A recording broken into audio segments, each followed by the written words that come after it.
Assalamualaikum warahmatullahi wabarakatuh. Pada kesempatan kali ini kita akan belajar bahasa pemrograman Java dan materi yang kita bahas kali ini adalah terkait polimorfisme pada Java. Masih bersama saya Bahtiar Hadi Prakoso. Baik, sebelum mengetahui apa itu polimorfisme, terlebih dahulu kita harus mengetahui apa itu yang namanya variabel reference. Sebenarnya ketika kita membuat sebuah objek, kita juga membuat sebuah variabel reference. Ya, di mana di dalam pembuatan objek itu sebenarnya ada dua tahapan di sini. Yang pertama adalah mendeklarasikan variabel reference dari objek tersebut. Terus yang kedua yaitu pada proses penggunaan keyword new secara dinamis akan mengalokasikan ruang memori untuk menyimpan suatu objek tertentu dan nanti mengembalikan nilai referensi kepada objek yang bersangkutan.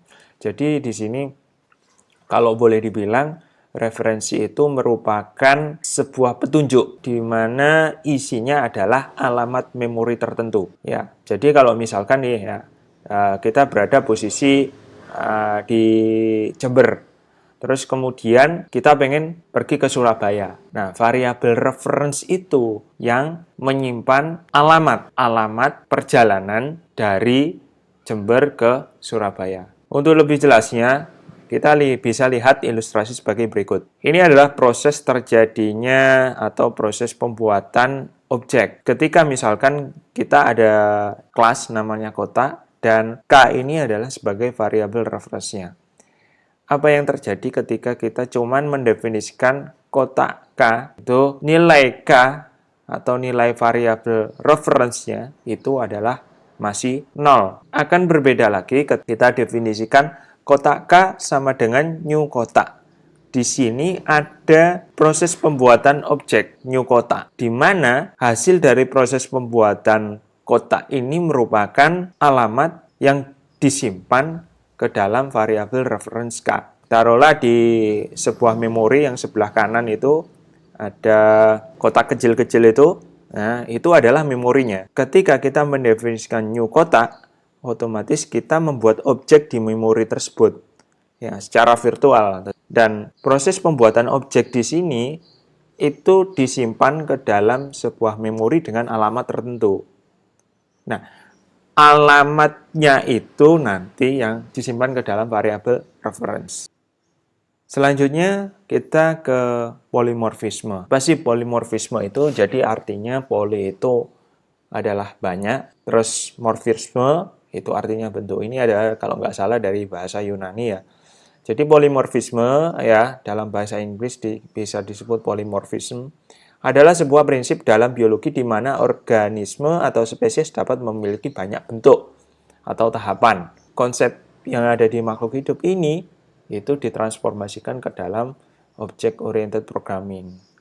Nah, di dalam object oriented programming, polimorfisme merupakan kemampuan variabel reference untuk mengubah sifat sesuai dengan objek yang akan dijadikan acuan. Polimorfisme membuat objek-objek yang berasal dari subkelas yang berbeda itu diperlakukan sebagai objek dari satu superkelas. Nah, polimorfisme ini perlu diingat, ini kaitannya sebenarnya dengan inheritance. Baik, untuk lebih jelasnya kita bisa lihat ilustrasi sebagai berikut. Jadi, semisal ya, saya ada 3 kelas, person, student, dan employee. Masing-masing kelas ini taruhlah mempunyai objek yang namanya sama dengan nama kelasnya, yaitu person, student, dan employee. Di sini akan saya buat person ini akan saya jadikan sebagai superclass, sedangkan 2 kelas yang lain yaitu student dan employee itu sebagai subclass. Nah, masing-masing kelas itu kan dia mempunyai objek. Ya. Di dalam polimorfisme, objek person itu dapat berubah bentuk ke dalam objek student atau objek employee. Apa akibatnya ketika objek person ini menjadi objek student atau objek employee? Jadi misalkan ya, di objek student atau employee ini kan dia mempunyai metode atau variabel. Metode variabel yang ada di student atau employee ini bisa diakses oleh objek person. Jadi seperti itu kurang lebihnya konsep polimorfisme. Baik, untuk lebih jelasnya kita akan praktekkan langsung di dalam NetBeans. Baik, kita sudah buka NetBeans kita akan membuat project baru. Projectnya saya namakan polimorfisme. Ini saya nggak usah create main class-nya. Oke, kita sudah membuat project polimorfisme. Sekarang saya arahkan ke project polimorfisme. Di sini saya akan membuat 3 buah kelas. Yang pertama ada kelas person. Terus yang kedua itu adalah kelas student.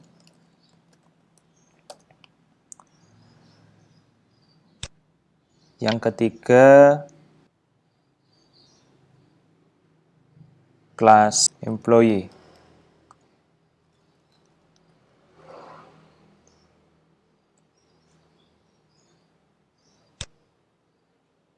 Oke. Ada 3 buah kelas, person, student, sama employee. Kali ini kelas person akan saya jadikan superclass, dan kelas employee dan student itu saya jadikan subclass.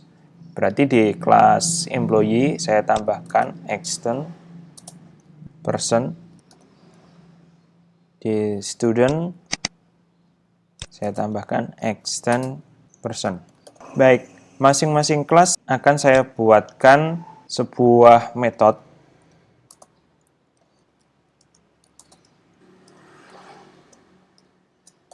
Di kelas person saya buatkan metode bring info. Di kelas student juga seperti itu. Di kelas employee juga saya tambahkan metode yang sama. Nah, seperti ini.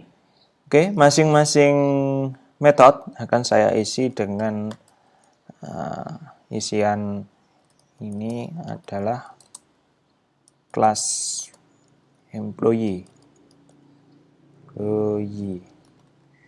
Terus student juga seperti itu.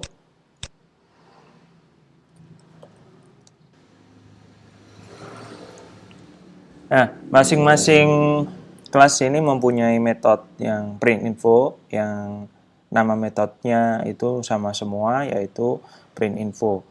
Nah, cuman di sini yang membedakan adalah isinya.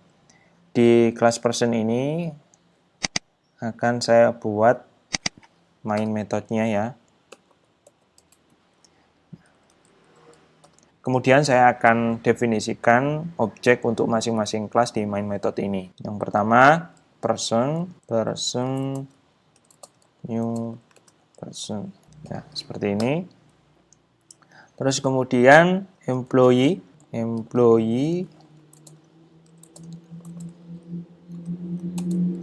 employee. Dan yang terakhir yaitu adalah student,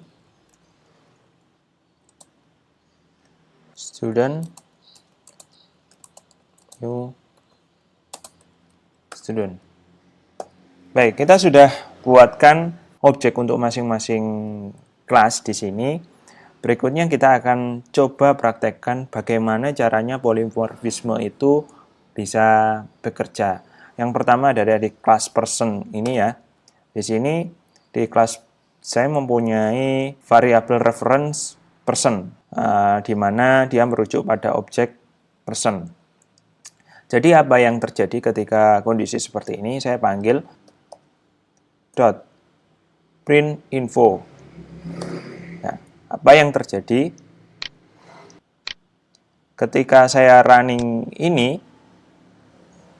Yang terjadi adalah dia memanggil metode print info yang ada di kelas person. Tentu saja hal ini akan berbeda ketika saya definisikan variable reference person ini saya definisikan ulang.